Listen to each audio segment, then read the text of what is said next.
Assalamualaikum warahmatullahi wabarakatuh. Bismillahirrahmanirrahim. Alhamdulillahirabbil alamin. Wassalatu wassalamu ala asrofil anbiya'i wa imamil mursalin Sayyidina wa maulana Muhammadin wa ala alihi wa sahbihi ajma'in. La hawla wa la quwata illa billahil aliyil adim. Amma ba'du.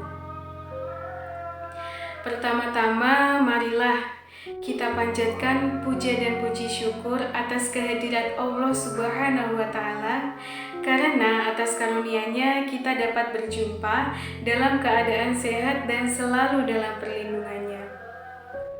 Kedua kalinya sholawat serta salam selalu kita haturkan kepada junjungan kita, Nabi Agung, Nabi besar, Nabi akhir zaman, Nabi Muhammad SAW, yang kita nanti-nantikan syafaatnya di yaumil qiyamah. Amin Allahumma amin.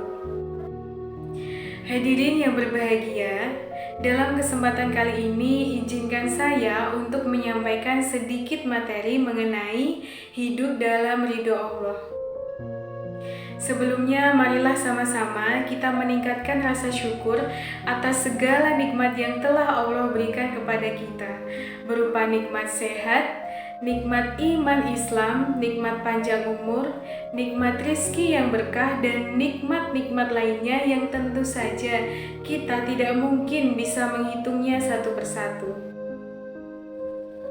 Ini adalah wujud kasih sayang Allah kepada kita dan selalu ada untuk kita. Kulla yaumin huwa fi sya'in. Setiap hari Allah sibuk menyelamatkan kita dan Allah tidak merasa kerepotan dalam mengurusi seluruh makhluk. Kebesaran Allah ini seharusnya menjadi penyebab bagi kita untuk selalu mendahulukan Allah di atas apapun dan memberikan segala sesuatu yang terbaik hanya kepada Allah. Hidup, mati, dan ibadah hanya kepada Allah. Karena pada dasarnya saat kita beribadah, kita itu berakad kepada Allah. Kita diberikan pahala, kita diberikan ganjaran, kemudahan, dan barokah hanya dari Allah.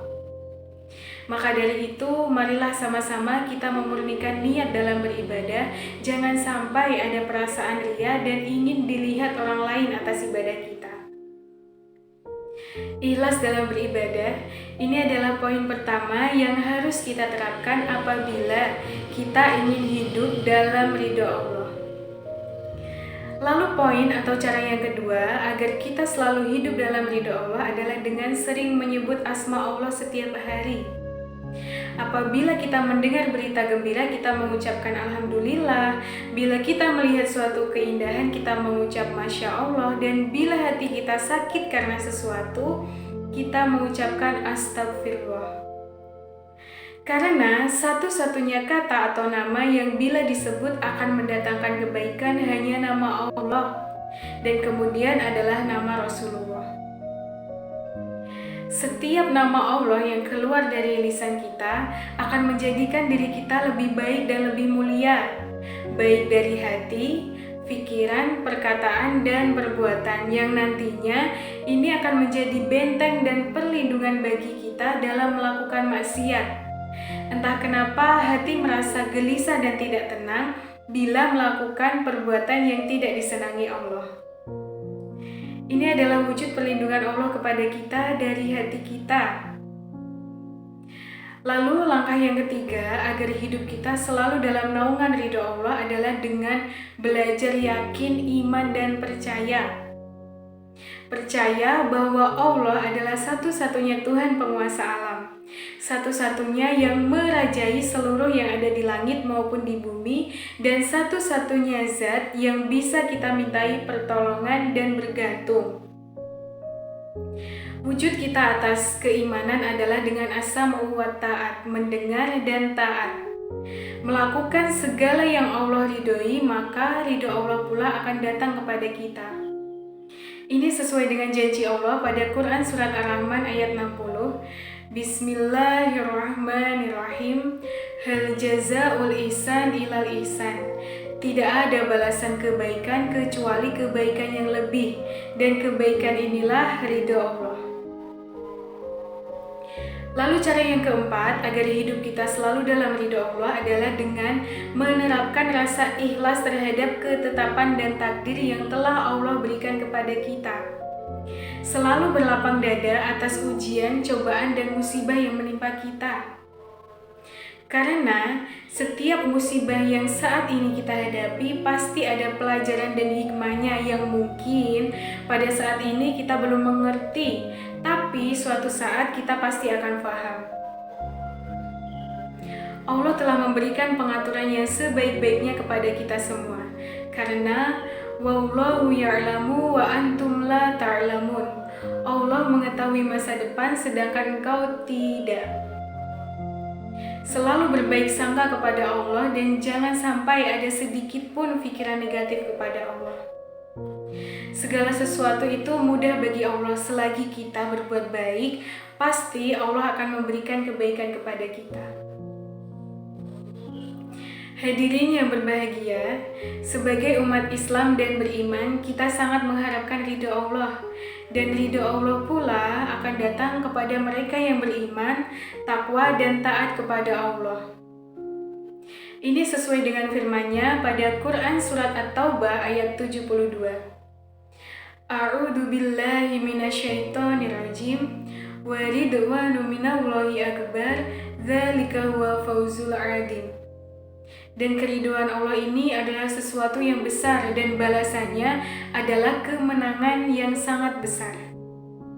Jadi, ridho yang Allah berikan kepada orang yang beriman adalah bentuknya kemenangan dan kesenangan yang sangat besar yang tidak tertandingi oleh kemenangan apapun.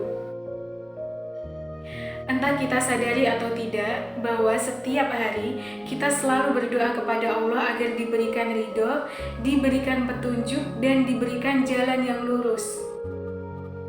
Kita selalu berdoa dan selalu membaca Al-Fatihah. Di ayat ke-6, Bismillahirrahmanirrahim, Ihdinas siratal mustaqim, tunjukkan kami jalan yang lurus. Jadi di sini kita berdoa kepada Allah agar diberikan jalan yang lurus, agar diberikan petunjuk bagaimana caranya kami menjalani hidup dengan baik, bagaimana caranya kami menghadapi apa yang saat ini kita hadapi, dan bagaimana caranya agar kami bisa pulang kepada Allah dalam keadaan selamat. Pelajaran yang bisa kita ambil dari ayat ini adalah sebuah pengakuan, sebuah iktiraf bahwa kita adalah hamba yang bodoh dan tidak tahu jalan apabila tidak ditunjukkan jalan dari Allah. Hadirin yang dirahmati Allah, marilah sama-sama kita belajar untuk memperbaiki diri, meningkatkan keimanan dan ketakwaan, dan sama-sama mengejar ridho Allah dengan cara ikhlas dalam beribadah, selalu menyebut nama Allah setiap hari, belajar yakin, iman, dan percaya, serta ikhlas terhadap ketetapan dan takdir yang telah Allah berikan kepada kita. Bergantung dan meminta pertolongan hanya kepada Allah. Ma wadda'aka rabbuka wa ma qala. Allah sebagai Tuhanmu, Dia yang menciptakan dan memelihara kamu, tidak akan meninggalkan apalagi benci dengan kamu. Selagi hamba itu berharap, bergantung, dan berpasrah kepada Allah, Allah tidak akan mengecewakan siapapun. Hadirin yang saya hormati, demikian yang dapat saya sampaikan. Semoga sedikit banyaknya dapat memberikan manfaat bagi kita semua. Mohon maaf atas segala kehilafan. Wallahu muwaffiq ila aqwamit thoriq. Wassalamualaikum warahmatullahi wabarakatuh.